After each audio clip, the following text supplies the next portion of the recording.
Donc, Roland, tu nous as un petit peu résumé ton parcours personnel. J'avais encore juste une question à te poser là-dessus. C'est que donc, on l'a dit au début, tu es psychanalyste. Est-ce que pour toi, la psychanalyse, plus précisément la clinique, qui est tellement importante dans ton parcours, apporte des éléments de compréhension de la société, des sujets, que le politologue, le sociologue, le philosophe pourrait ne pas avoir. Voilà. Donc, qu'est-ce que ton expérience de thérapeute apporte à ton travail d'écrivain?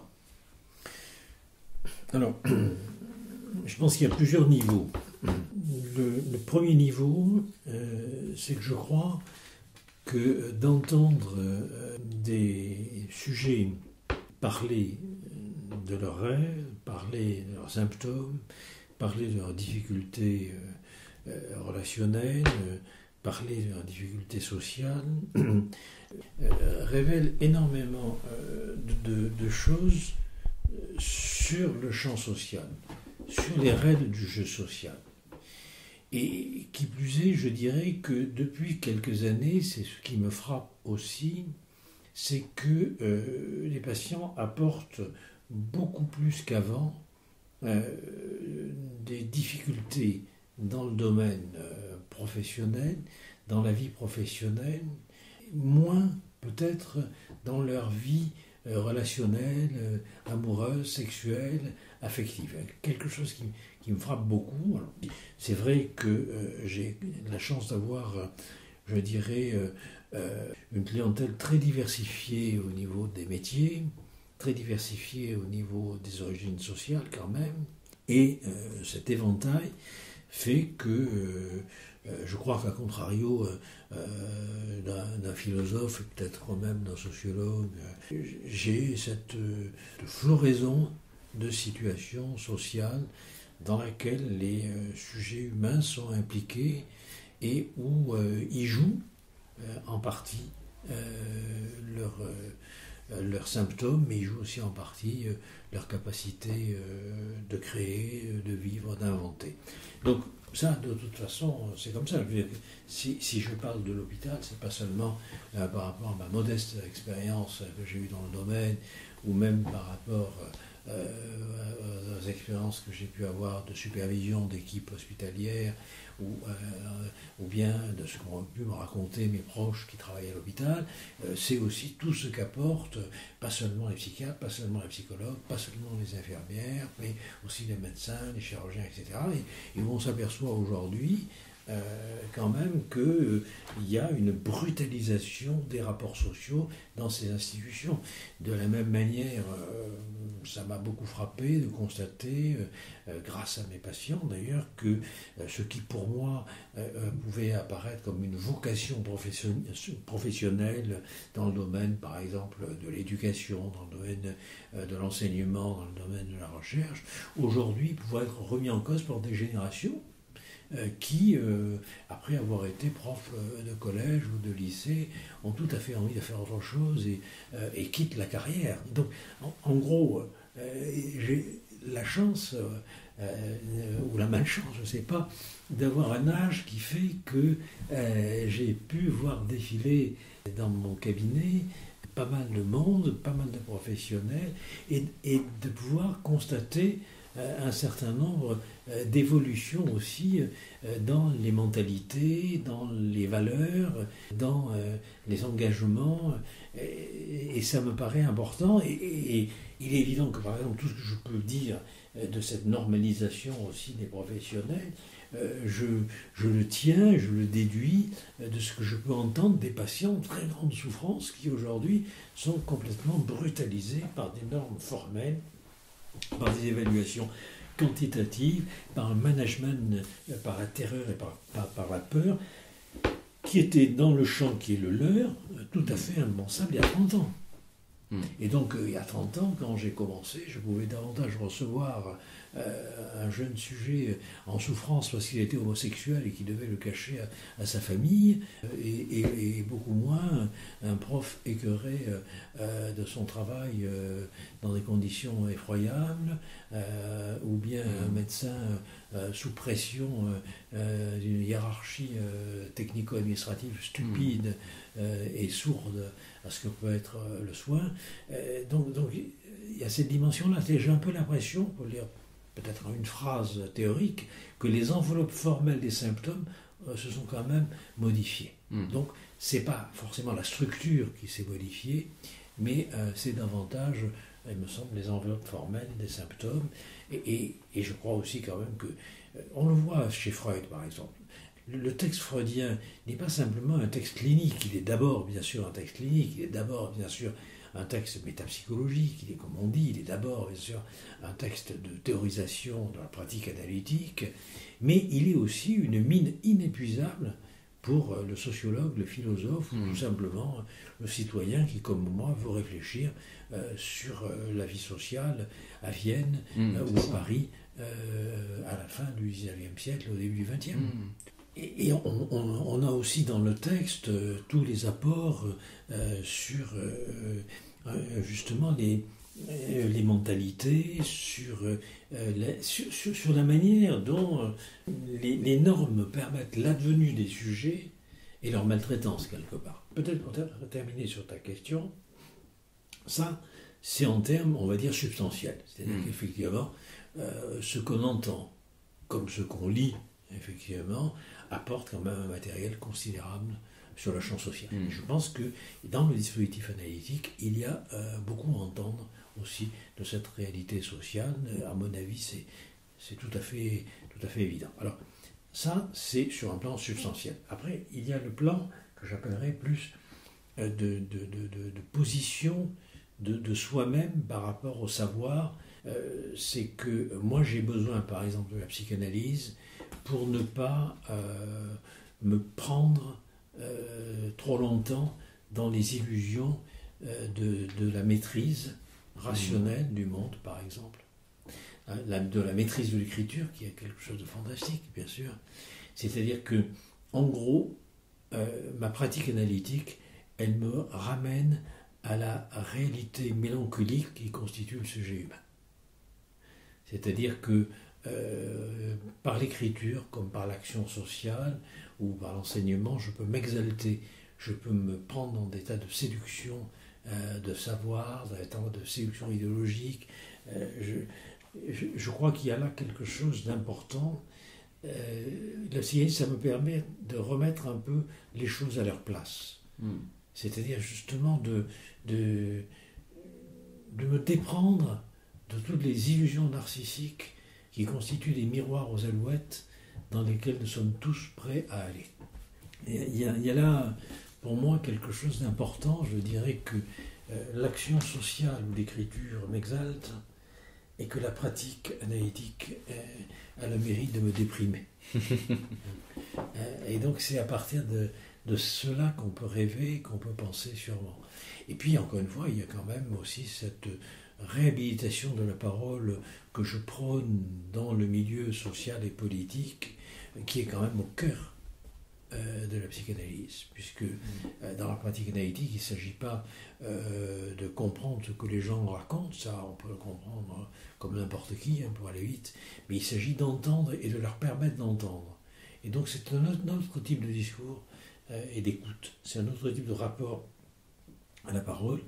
Je cite souvent ces vers de René Char depuis très longtemps dans mes ouvrages, les mots qui vont surgir savent de nous ce que nous ignorons d'eux. Donc en gros, ça permet aussi d'entendre que, quelles que soient les intentions qu'on peut avoir, quel que soit le sens qu'on peut donner aux choses, quelles que soient les raisons que l'on peut comprendre, quels que soient les motifs d'explication dont on peut rendre compte, il y a quelque chose qui échappe à cette maîtrise du monde et qui est au cœur de l'analyse. Et donc, il y a là quelque chose d'important aussi qui réhabilite la mémoire. Alors, je crois qu'aujourd'hui, nous sommes dans une société du présentisme, de la réactivité, de l'amnésie. Et là, je crois que vraiment la psychanalyse fait partie, c'est pas le seul, hein, mais d'un ensemble de savoirs qui est fondamentalement, de mon point de vue, antilibéral. Parce que si on a une pratique analytique, comment est-ce qu'on peut penser que la valeur est simplement le produit de la quantité, ou le produit de la conformité, ou le produit même du consensus. Ça n'a pas de sens. Bon. Ce rapport entre la psychanalyse et le libéralisme, cette opposition entre les deux que tu viens d'esquisser, elle est au cœur du bouquin L'individu ingouvernable, que tu as publié en 2015 au Lien qui libère, qu'on trouve aussi en édition poche chez Actes Sud. Tu fais une critique que je qualifierais de féroce mais juste, du libéralisme. Tu montres que le libéralisme, au moment de son apparition, fin 17e, début 18e, et surtout au moment de son triomphe grâce à la Révolution française, ce libéralisme était porteur d'un idéal d'émancipation du sujet. Cette promesse d'émancipation se traduit dans le champ politique. L'individu devient citoyen. Il devient affranchi des normes de la tradition, des normes de la religion, de certaines normes du monde du travail. Bref, tu montres que la psychanalyse, apparue au tournant du 19e et du 20e siècle, vient mettre en lumière le décalage qui existe à ce moment-là et qui existe encore aujourd'hui, entre cette promesse d'émancipation et la réalité du monde du travail notamment, et qu'aujourd'hui on est, alors même, là je passe aussi sur ton livre plus récent, Un monde sans esprit, qui est sorti au mois de janvier 2017, où en fait, aujourd'hui, au fond, tout ce qu'on a créé pour rendre ce monde vivable est en train d'être très patiemment déboulonné. À quoi ça aboutit ? Ça aboutit à plusieurs choses, et c'est toutes ces choses-là que tu dresses comme constat. Une violence généralisée, une violence incroyable dans les rapports sociaux entre les individus. Pourquoi est-ce que tu affirmes que, contrairement à ce que tout le monde dans le champ médiatique affirme, le libéralisme ne s'oppose pas au totalitarisme, mais qu'il est une certaine forme de totalitarisme que tu appelles le technofascisme, qu'il est lié, tu vas peut-être pouvoir me corriger sur ça, qu'il est lié à ce que tu appelles le technofascisme. Alors qu'est-ce que c'est que ce technofascisme ? Qu'est-ce que c'est que ce totalitarisme dont tu parles ? Vaste question. Hein. Oui. Je vais peut-être essayer de prendre un peu les choses de manière oblique pour essayer de répondre à ta question. Bon, je crois qu'il y a un premier point qui est effectivement extrêmement important. De la même manière que Marx considère par exemple que le capitalisme a des éléments positifs puisqu'il déstructure les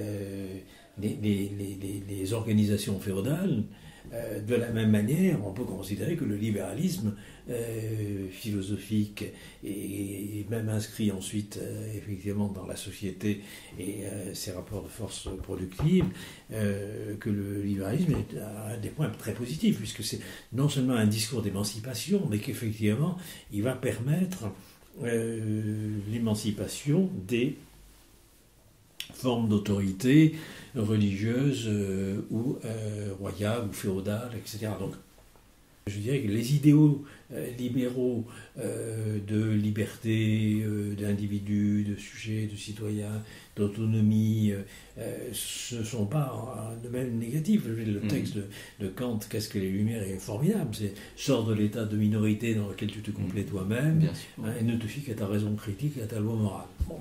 Donc, il va de soi que ces idéaux de liberté porte, par exemple, comme tu le sais, tous les mouvements romantiques, nationalistes, au sens noble du terme, de la première moitié du XIXe siècle, 1830, 1848, le printemps des peuples, et se nourrit complètement de ce message des Lumières, et la Révolution avec Saint-Just disant le bonheur est une idée neuve en Europe. Bon, on voit bien qu'il y a quand même quelque chose d'important, c'est que si vous voulez vivre, n'attendez pas le temps d'après la mort, commencez par vivre sur terre, n'attendez pas les cieux. La vie n'est pas qu'une vallée des larmes, à vous de vous débrouiller, d'en faire un bonheur partagé. Mais alors, à la manière d'Hannah Arendt, cette liberté-là, elle requiert la présence d'autrui. Elle est le bonheur public, elle est un bonheur qui s'inscrit dans le domaine de la décision de la responsabilité politique. Bon, alors, pour répondre à ta question, ce dont le technofascisme nous prive complètement, puisque ce que j'appelle le technofascisme, pour aller très vite, c'est l'existence de ce que Umberto Eco appelle le fascisme primitif, c'est-à-dire le noyau fasciste, qui est la prescription de comportement par une structure à laquelle on ne peut pas échapper et qui peut s'envelopper de n'importe quelle idéologie. Et aujourd'hui, ça ne va pas être, bien sûr, tellement, ça peut redevenir d'ailleurs, mais la nation, ça va pas être telle ou telle entité transcendantale, ça va être tout simplement ces procédures, ces dispositifs dans lesquels nous sommes pris et dont nous ne pouvons pas nous échapper, qui finalement nous assujettissent dans la mesure où ils confisquent notre capacité de penser, de décider, de raisonner, de partager, en nous donnant toutes les instructions auxquelles nous devons nous plier pour simplement répondre aux exigences d'un programme ou d'un logiciel. Donc, on reviendra pour donner juste un exemple très concret pour les gens pour qui ce ne serait pas forcément clair, c'est l'exemple de l'infirmière. C'est un exemple qui te tient à cœur, que tu prends souvent.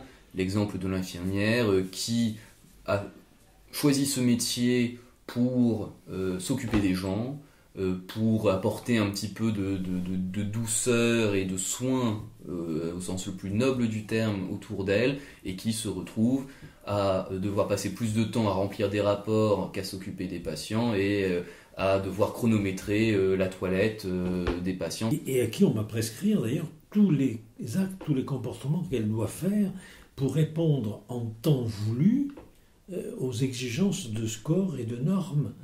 C'est-à-dire que, en gros, le métier, tous nos métiers deviennent un métier tarifé. Donc il y a une espèce de prostitution, je dirais, de nos métiers par la religion du marché. Parce que bon, le terme de technofascisme, il vient de Pasolini d'ailleurs.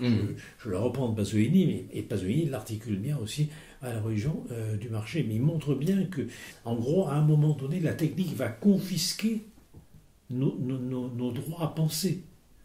C'est-à-dire va mépriser ce que Camus appelait aussi les droits de la pensée humiliée, c'est-à-dire les droits de l'imagination, les droits de la création, les droits subjectifs et sociaux, en nous transformant en fragments de comportements déterminés par un mode d'emploi. Bon, alors effectivement, mais pour prendre un exemple très simple qui m'a été transmis d'ailleurs par Marjorie Delvolgo, qui donne l'exemple suivant d'un écrivain qui est passé sur France Culture, qui a été infirmière un temps, et on lui demande quand est-ce qu'elle a abandonné son métier d'infirmière, quand est-ce qu'elle a démissionné. Et elle donne l'exemple suivant qui est très touchant. Elle dit qu'elle travaillait dans un service donc copédiatrie, c'est des services très lourds. Il s'agit de prendre en charge des enfants cancéreux et leurs familles. Et une jeune fille de 16 ans venait de mourir. Et elle se trouve à un moment donné accompagner le cadavre de cette jeune fille avec les ambulanciers, les parents, dans l'ascenseur. L'ascenseur tombe en panne et elle est bloquée, je ne sais plus, c'est 1 heure ou 2 heures dans cet ascenseur. Et finalement, on peut imaginer ce qu'elle a pu vivre de cette expérience-là. Le lendemain, elle est convoquée par son cadre santé, et donc elle pense qu'on va lui demander ce qui s'est passé, on va lui demander comment elle a vécu cette expérience horrible d'être en présence du cadavre de la jeune fille qu'elle a soignée, de l'ambulancier et des parents surtout. Eh ben non, on lui met un blâme, un avertissement, parce qu'elle a oublié sur un flacon de coller la deuxième étiquette. Je crois que ce truc monstrueux, c'est un truc que vivent ça, je peux te le dire, tous les professionnels. C'était une surdité complète à ce qu'est l'expérience humaine, à ce qu'est la vie, tout simplement. Nous sommes dans un univers dévitalisé. Nous sommes dans un univers, encore une fois, où nous avons perdu même le bon sens des choses. Pour prendre encore un autre exemple, c'est quand on voit, par exemple, cette recherche de certains universitaires d'Oxford qui ont mis en évidence que l'impact de la logique austéritaire sur les hôpitaux de Grande-Bretagne, sur les hôpitaux anglais, ont produit pour la seule année 2015 une surmortalité de 30 000 décès. Ça veut dire qu'en gros, aujourd'hui, chaque fois que nous faisons une évaluation à la con, qui est complètement débile la plupart du temps, il faut bien le dire aussi, que ça soit à l'université, dans les hôpitaux, dans les salles de rédaction, dans les centres culturels, dans les tribunaux et ailleurs, il y a un biais méthodologique énorme qui ferait hurler n'importe quel épistémologue. On ne tient pas compte des conséquences à moyen ou à long terme. Et qu'aujourd'hui, on va compter le nombre d'articles publiés dans des revues à fort impact factor, on va compter la tarification à l'activité des actes médicaux, on va compter le nombre de gens qui vont se brancher sur ton blog, on va compter le nombre de lecteurs du Monde Campus, mais on ne va absolument pas tenir compte des effets que ça peut produire à moyen ou à long terme. Donc il y a quelque chose qui est fallacieux en termes scientifiques. C'est pas de la science, ça. Ça ressemble à la science parce qu'il y a des chiffres, ça a le goût de la science, mais c'est pas de la science. Et là, il y a quelque chose d'absolument terrifiant. Alors, bon, pour en revenir donc au libéralisme, je crois qu'il y a eu dans le libéralisme un message porteur d'espoir, un message de révolte, un message d'anticipation. Il y a eu, on va dire par l'élite, il y a eu un romantisme dans le libéralisme, même si ce romantisme est plutôt aristocratique au début du 19e, on voit bien comment au milieu du 19e et dans la deuxième moitié, il peut être porteur de quelque chose qui s'oppose aux conservateurs, qui s'oppose, pourrait-on dire, aux forces réactionnaires, qui s'oppose à tout ce qui veut restituer l'ancien régime ou le passé. Le libéralisme, là, est quelque chose qui veut aller vers un avenir d'émancipation, vers un avenir de liberté. Alors, le problème, c'est que ce message-là est un message qui se révèle menteur, mais encore une fois, une illusion n'est pas forcément que du mensonge aussi. L'amour est une illusion, même si elle produit du mensonge, elle n'est pas mensonge simplement. C'est plus compliqué. Le libéralisme, c'est pareil. C'est qu'à mon avis, le libéralisme apporte beaucoup de choses. Il apporte la possibilité de s'appuyer sur des idées et sur des mouvements pour se détacher de l'ancien monde, mais, encore une fois, il se révèle menteur. Pourquoi ? D'abord, parce que le sujet n'est pas maître dans son logis, comme dit Freud. Le moi n'est pas maître dans son logis. Donc ça veut dire que, effectivement, et ça c'est un peu dans l'individu ingouvernable, on voit bien comment c'est pas n'importe quand qu'émerge la psychanalyse. La psychanalyse émerge comme savoir et comme pratique au moment où il faut rendre compte qu'il y a des forces qui échappent à la raison, qui échappent à la loi morale et qui contraignent le sujet en lui à faire ce qu'il ne veut pas faire. Donc il y a une part d'obscurité. Toute la deuxième moitié du XIXe siècle constate au niveau des disciplines scientifiques l'existence justement de forces qui échappent à la volonté, qui échappent à la raison individuelle. Et on peut dire que la sociologie de Durkheim, c'est quand même de constater qu'on peut se suicider pour d'autres raisons que l'individu, puisqu'il existe des forces dans le champ social, il y a des sociétés suicidogènes qui produisent donc du suicide dès lors qu'il y a anomie ou dérégulation sociale. Alors ça, je renvoie vraiment les gens qui nous écoutent à l'individu ingouvernable, dans lequel tu fais vraiment une histoire de l'émergence de la psychanalyse et en règle générale de toutes ces sciences humaines, la sociologie, etc. On s'aperçoit que déjà dans le champ relationnel, psychologique, social, les individus ne sont pas, ça n'existe pas l'individu. Il est ingouverable parce qu'il n'existe pas. L'individu, en tant que non divisible, il est divisé, et en tant qu'autonome, il n'est pas autonome, puisque de toute façon, il est déterminé par son besoin d'être reconnu par autrui. Donc, il y a ça. Et alors, au niveau de la psychanalyse, le coup de génie de Freud, à mon avis, c'est de dire, oui, c'est vrai, il n'y a pas que la volonté, il n'y a pas que la raison, il y a une contre-volonté. Le patient guérit, mais il ne veut pas guérir, et il retombe malade parce qu'il a besoin. C'est-à-dire, on s'aperçoit aussi que ça n'est vrai que pour une part infime de la population que de pouvoir décider, par sa raison, être autonome et se conduire selon sa loi morale, puisque la plupart du temps, de par l'industrialisation, l'urbanisation, le travail dans les manufactures, le travail qu'exige justement la deuxième révolution industrielle, le sujet n'est plus que le prolongement de l'instrument qu'il sert. Et donc en gros on se résigne à nourrir les hommes pour qu'ils servent les machines, comme disait Simone Veil. Avec la psychanalyse, on se rend compte que, et pas seulement la psychanalyse, c'est le moment où on se rend compte qu'il y a là-dedans une illusion, certes consolatrice, mais une illusion. Finalement, on pourrait dire que le libéralisme repose lui aussi sur l'idée de force qui échappe à l'individu. C'est là où il y a tout de même un paradoxe, puisqu'il y a toute cette théorie de la main invisible, des forces du marché, etc. etc. Donc finalement, comment est-ce que le libéralisme peut-il se tenir comme ça entre ces deux chaises, d'un côté l'individu rationnel libre et de l'autre les forces, les lois du marché qui s'imposent à lui et qui le guident, quoi. Je crois que c'est une vieille histoire qu'on a déjà dans la fable des abeilles de Mandeville, c'était cette idée que ce sont les vices privés qui font les vertus publiques. Et ce sont les intérêts individuels, donc la volonté de l'individu, elle va paradoxalement s'harmoniser par une loi invisible du marché, mais qui a un peu ce mystère, mais alors tu as raison, c'est un paradoxe, mais c'est en même temps le mystère selon lequel les intérêts individuels concourent au bien public. Alors, on peut le voir aujourd'hui, par exemple, ça, au niveau de l'importance dans nos sociétés du consensus. La vraie opinion politique, ou la vraie politique, est déterminée par un consensus, c'est-à-dire par le marché des opinions. Donc la bonne opinion est l'opinion du marché. Et ça, c'est très important, parce que, par exemple, quand tout à l'heure on parlait de la psychiatrie, ou la psychopathologie, on voit bien comment le DSM, donc ce manuel diagnostique 3, qui est fabriqué entre 1967 et 1980, on voit bien comment il va reposer sur la nécessité d'un accord interjuge. Donc il ne va pas chercher à savoir si le diagnostic est bon en tant qu'il définirait une réalité clinique de souffrance, on s'en fout, mais il est bon parce que les gens sont d'accord.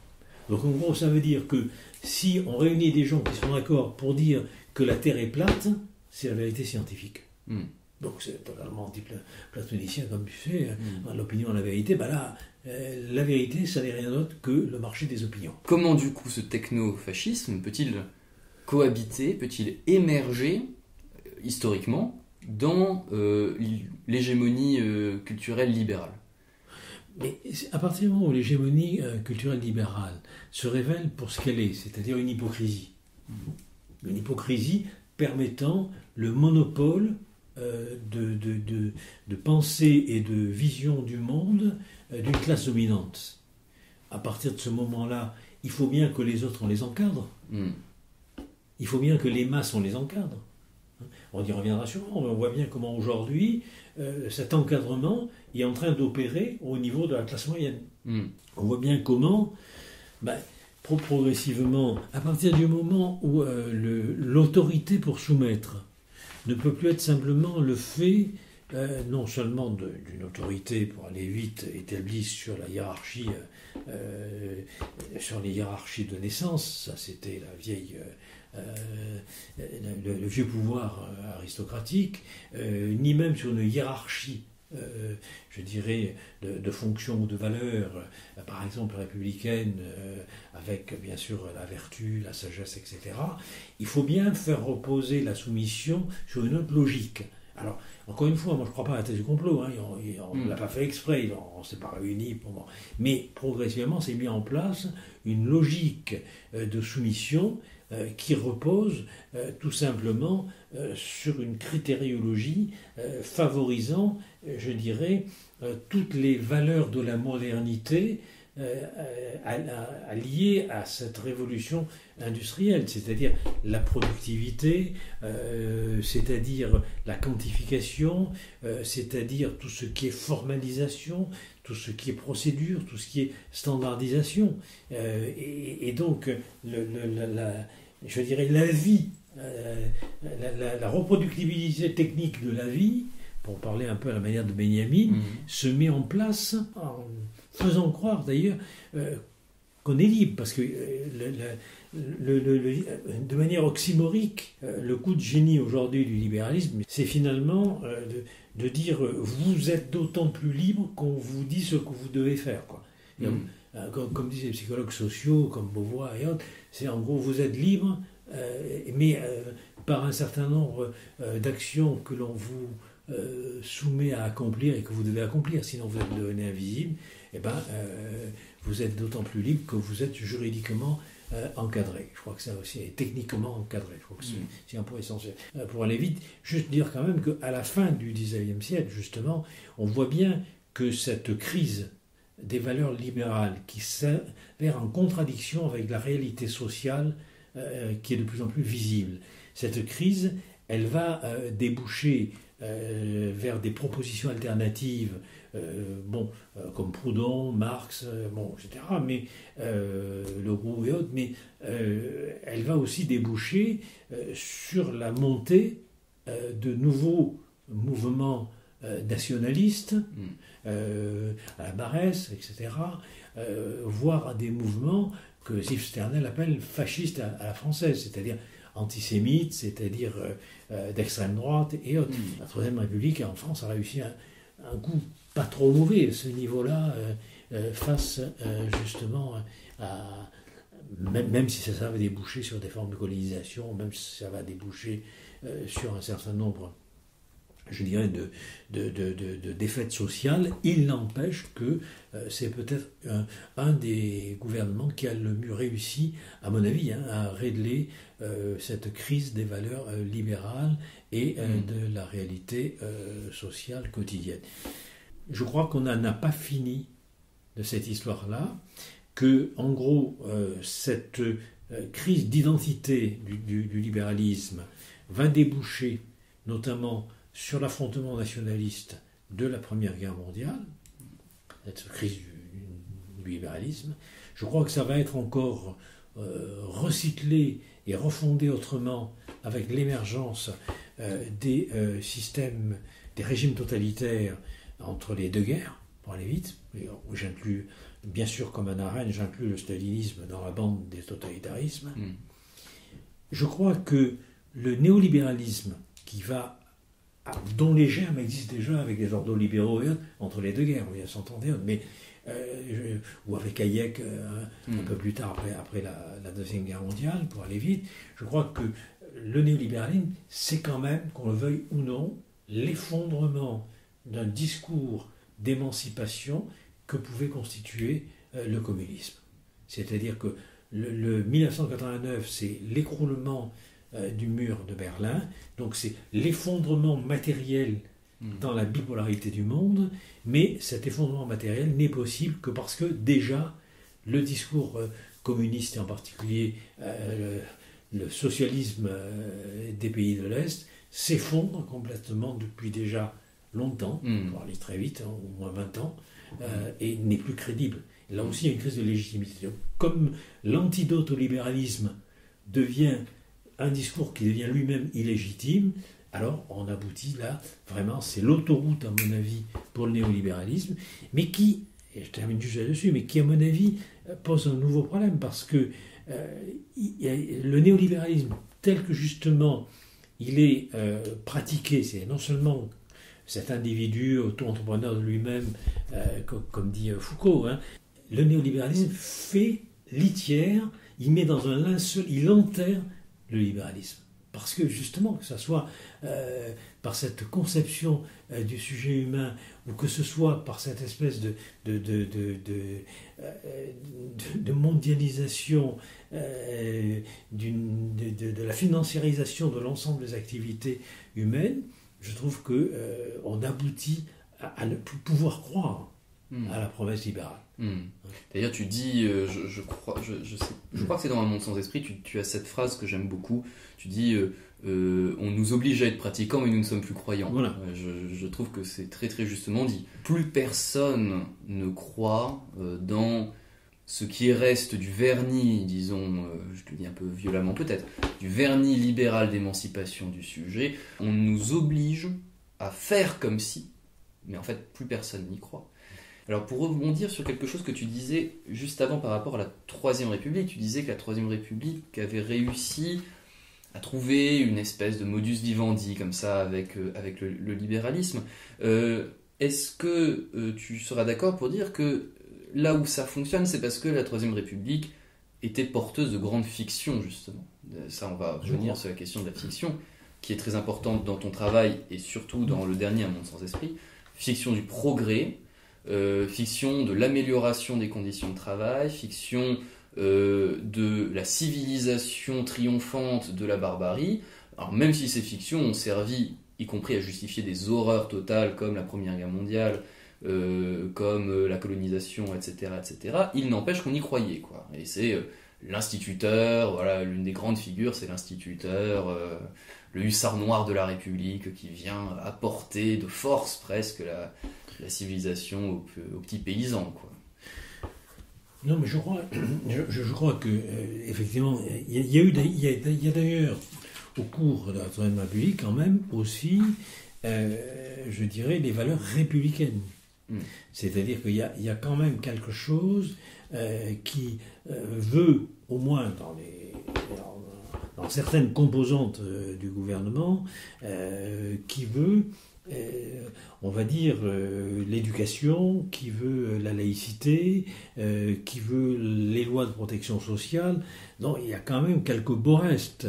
Je dirais que c'est peut-être la Troisième République qui a le mieux recyclé les illusions libérales.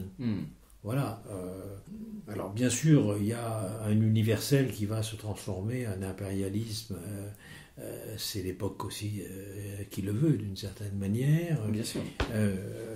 Mais bon, il y a là quelque chose qui est... Bon, et puis effectivement, comme tu le dis très bien, il y a ces fictions qui permettent de sacraliser quelque part la vie publique, la vie politique. C'est quand même l'époque des grandes cérémonies. Pasolini montre bien justement qu'à un moment donné, la société du marché et du spectacle, pour parler comme Guy Debord, n'a plus besoin d'autre valeur que d'elle-même. Elle est devenue sa propre fiction.